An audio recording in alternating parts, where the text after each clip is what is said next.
श्री गणेशाय नमः। शिवतनय वरिष्ठं सर्वकल्याणमूर्तिं परशुकमलहस्तं शोभितं मोदकेन अरुणकुसुमालं व्यालबद्धधरं च मम हृदयनिवासं श्रीगणेशं नमामि।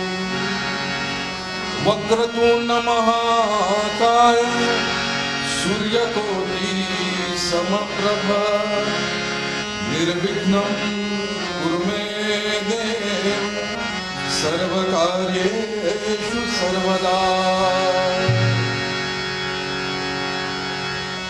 हे शिव शंकर गिरिजातनय गणनायक प्रभुरा।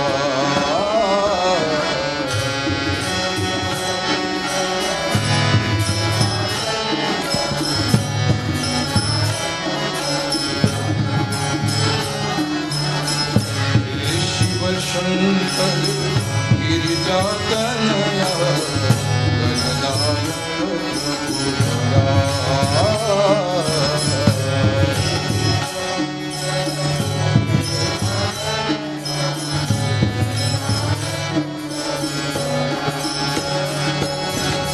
शुभ कार्याच्या शुभ प्रारंभी गमन तुलाईश्वरा।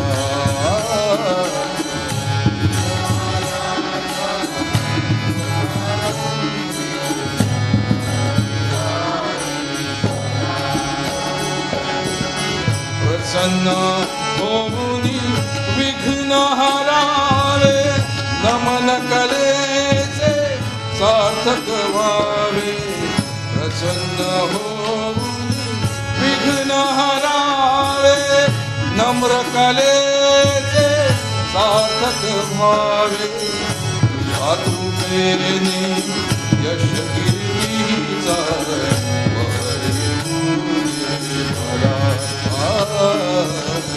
तुझ्या कृपेने यश कीर्तीचा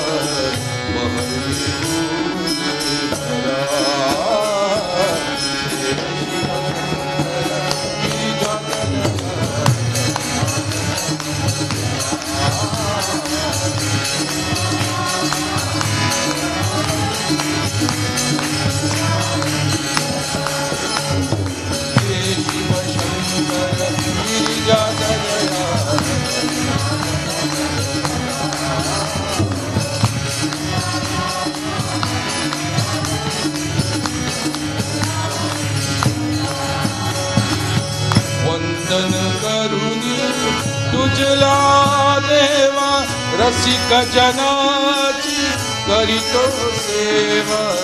वंदन करुनी तुझला देवा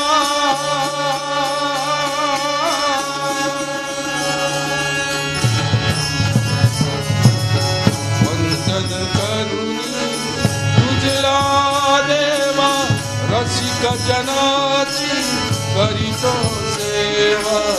कौतुक होऊनी आम्हा मिळावा सन्मानाचा तुला। कौतुक होऊनी आम्हा मिळावा सन्मानाचा तुला।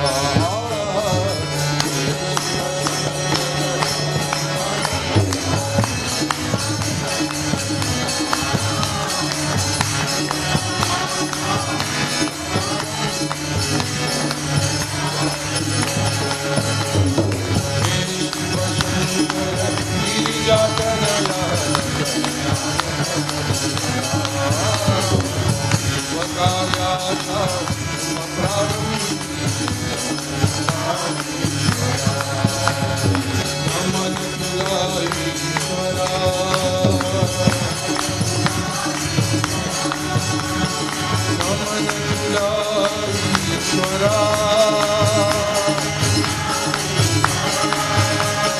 नमन तुला ईश्वरा नमन तुला ईश्वरा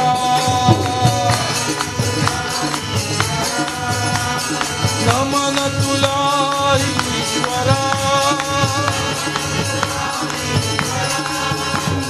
नमन तुला ईश्वरा नमन तुला ईश्वरा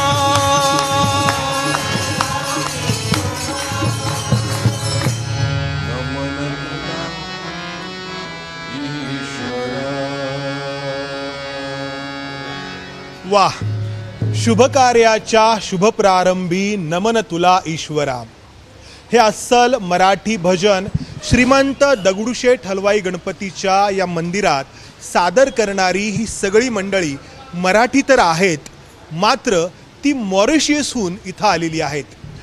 19व्या शतकात म्हणजे 1835च्या दरम्यान त्यावेळच्या ब्रिटिशांनी भारतातल्या वेगवेगळ्या भागातून मॉरिशियसमधल्या ऊसाच्या मळ्यांमध्ये काम करण्यासाठी म्हणून जे कामगार इथून तिथे नेले त्यावेळच्या कामगारांचे हे वंशज आहेत.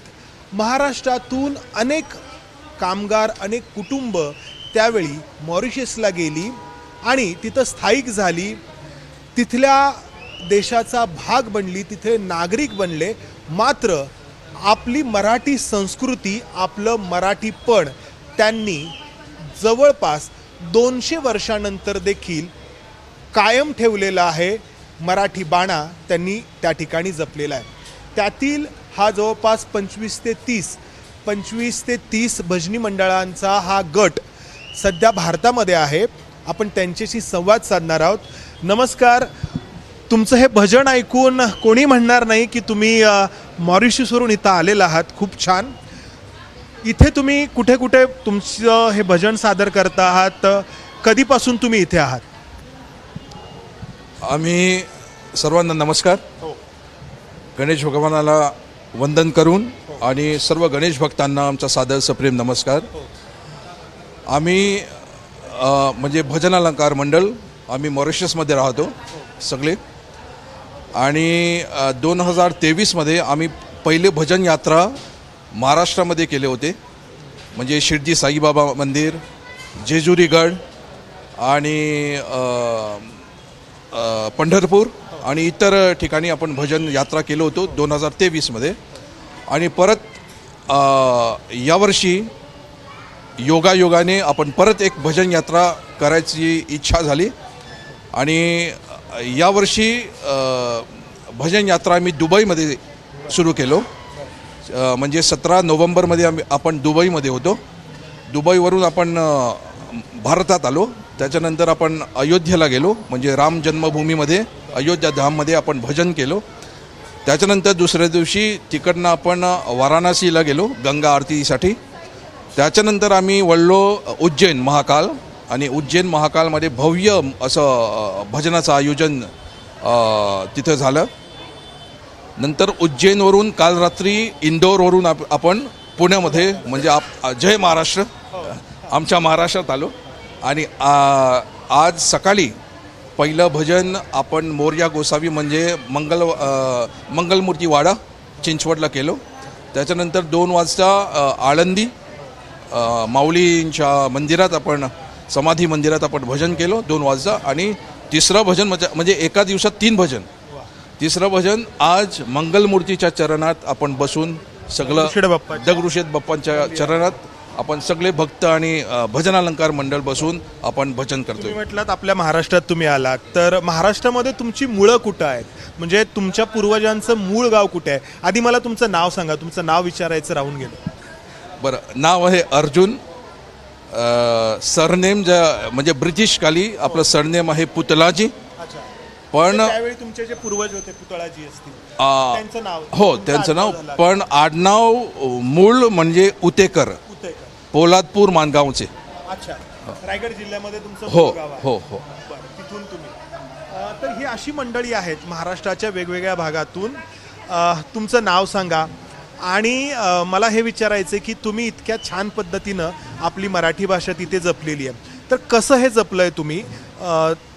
तुम्ही आपापसामध्ये मराठी बोलता, घरामध्ये मराठी वापरता, कसं केलं आहे? तुमचं नाव सांगा आधी आणि तुमचं गावही सांगा, इथलं मूळचं. ओके, सगळ्यांना नमस्कार. मी नितीन बापू आहे आणि मूळ गाव म्हटलं तर आपल्या पूर्वजांचं आडनाव सावंत भोसले होतं. सावंतवाडीचं कुणकेरी गाव आहे म्हणून शोधून काढलं येथे. आणि जसं तुम्ही सांगितलं की आपलं पूर्वज तिथे आले 1835 साली. सगळं संस्कृती भाषा आपल्याबरोबर गेली, धर्मसुद्धा असं अप्रतिम पद्धतीने 200 वर्ष जपलेली आहे तिथे मॉरिशसमध्ये. तर त्यानुसार आज 5वी पिढी मराठी भाषा ते आपण शाळेमध्ये आहे, विषय म्हणून शाळेत, प्राथमिक शाळेत, माध्यमिक शाळेत किंवा विद्यापीठ स्तरावर सुद्धा मराठी भाषा शिकली जाते आणि हा ऑप्शन आहे सगळ्यांसाठी. तेव्हा यामुळे आज खूप विद्यार्थीसुद्धा मराठी भाषा शिकत आहे. आणि शिक्षक आहात? हो, मी मराठी शिक्षक आहे आणि खास म्हणजे मी फर्ग्युसन कॉलेजला अंडर ग्रॅज्युएट केलं इथे BA मराठी करून आणि तिथे आता मॉरिशसमध्ये मराठी शिक्षक आहे. आणि अर्जुनजीच्या अंदर काही ते MBC म्हटलं मॉरिशस ब्रॉडकास्टिंग कॉर्पोरेशनचे मराठी विभागचे प्रमुख आहे तिथे आणि यांच्याबरोबर मी काम करतो. मी RJ आहे आणि रेडिओसुद्धावर काम करतो फ्रीलान्स म्हणून. तिथे मराठी RJ म्हणून तुम्ही काम फ्रीलान्स म्हणून काम करतो. आपला कार्यक्रम आहे कसं काय मंडळी कार्यक्रम, दर शनिवारी आणि रविवारी मराठी गीतांचा कार्यक्रम 1 तासाचा आहे.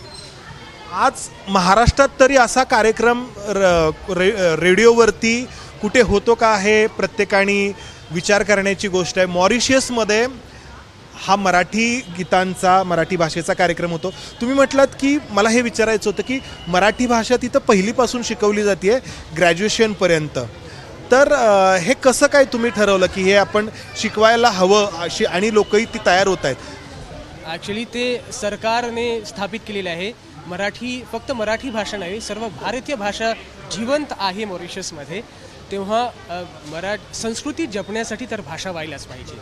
तेव्हा नाहीतर संस्कृती भाषा नसेल तर संस्कृती मरणार. तेव्हा भाषेवर जोर आहे. तरीसुद्धा खूप लोकांना मराठी येतं. आपण बोलत नाही मराठी घरी, कारण आपलं मूळ जी भाषा आहे ते क्रिओल भाषा आहे तिथे मॉरिशसमध्ये. तरी गीतांच्या माध्यमातून, भजनाच्या माध्यमातून, सांस्कृतिक कार्यक्रमाच्या माध्यमातून भाषा जपली जाते. ताई, तुमचं नाव सांगा, इथलं तुमचं गाव सांगा, तुमच्या पूर्वजांचं, आणि तिथे तुम्ही आणखी मराठी सण वगैरे साजरे करत असाल. माझं नाव प्रिसिला पुतलाजी आहे आणि आडनाव आहे तांबे. अच्छा. आणि आमच्याकडून मॉरिशसमध्ये आम्ही जे तुम्ही भारतात म्हणजे सगळं फेस्टिवल्स करतात, आमच्याकडे पण आहेत. गणेशोत्सव आहे, दिंडी आहेत, कृष्ण जन्माष्टमी आहे, रामनवमी आहे, दर महिना संकष्ट चतुर्थी आहे, दर महिना 2-2 एकादशी असतात. आणि मॉरिशस ते छोटा भारतसारखंच आहे. तर मॉरिशस हा मूळचा निर्वासितांचा देश.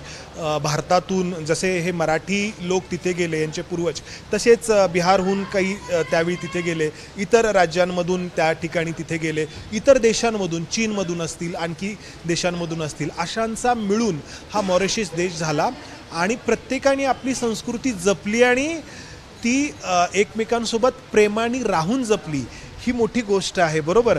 आणि ही गोष्ट आज भारतामधल्या आपण सगळ्यांनी लक्षात घ्यायची गरज आहे. एकूण मॉरिशसबद्दल हे खूप म्हणजे कौतुकाचा भाग आहे हा सगळा. हो, आता बघा, आमच्या ग्रुपमध्ये 80% लोकांना मराठी येत नाही. पण आम्ही त्यांच्यावर जबरदस्ती केली की तुम्हाला मराठी भाषा, मराठी संस्कृती म्हणजे जनरली हिंदू भाषा टिकवायला पाहिजे. या हेतूने आम्ही सतत आमचं भजन कार्यक्रम असतो आणि इतर जे सांस्कृतिक कार्यक्रम असतो त्याच्यामध्ये कार्यरत असतो. शेवटचा प्रश्न, कारण यांचं भजन इथं या ठिकाणी होतं आहे. मराठी भाषा घराघरामध्ये तुम्ही बोलता, शाळेमध्ये शिकवता, बाकीच्या म्हणजे इंग्रजीचा जो इथे बाऊ होतो बऱ्याचदा, तर त्याबद्दल तुम्ही काय सांगाल? आपली भाषा जपणं हे तुम्हाला आवश्यक वाटतंय? बरोबर आहे. मूळ भाषा जी आहे तिथे ते क्रिओल भाषा आहे, ते आहे. आणि आपल्याला इंग्रजी आणि फ्रेंचसुद्धा शिकवली जाते तिथे शाळेमध्ये. जी भाषा आपण बोलतो आहे ती पूर्वजांची भाषा आहे. तर पूर्वजांची भाषा जपून ठेवण्यासाठी, संस्कृती जाणून ठेवण्यासाठी ही भाषा अतिशय आवश्यक आहे. त्यामुळे आपण हे सगळं करतो. आज भजलंकार मंडळ आलेले आहेत. हे सगळं म्हणजे ते सगळं अर्जुनजींनी सांगितलं की त्यांना मराठी येत नाही, पण त्यांनी शिकवलेले आहेत आणि त्यानुसार आज भजनाच्या माध्यमातून मराठी जपली जाते. मराठी छान. तर आपली मुळं माणसांनी कधी विसरू नयेत असं म्हटलं जातं आणि ही मुळं जर घट्ट पकडून ठेवायची असतील तर आपली मूळ भाषा ही जपायला हवी. आज आपण मॉडर्नायझेशनच्या नावाखाली पाहतो की आपली मूळ भाषा आपण तितकीशी जपतो का किंवा एक प्रकारचा न्यूनगंड बाळगतो का. खरं तर हे सगळे प्रश्न आपल्या मनात उभे राहतात. परंतु या सगळ्या मंडळींकडे पाहिल्यानंतर आपल्या लक्षात येतं की आपली भाषा आपण किती प्राणपणाने जपायला हवी. कॅमेरामन अमोल गवाळेसह मंदार गोंजारी, ABP माझा, पुणे.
ABP माझा, उघडा डोळे बघा नीट.